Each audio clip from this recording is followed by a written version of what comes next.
ก่อนไปวัดก็มาจัดสัก1 ดอกค่ะนะคะ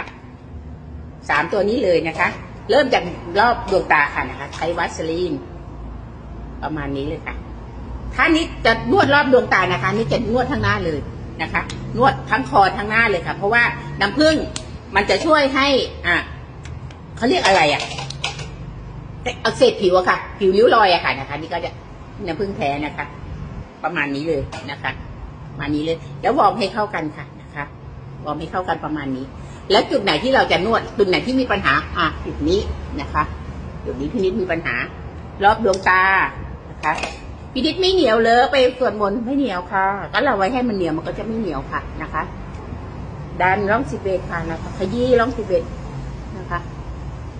นวดไปเลยนะคะนวดรอบดวงตาไปเลยค่ะนะคะ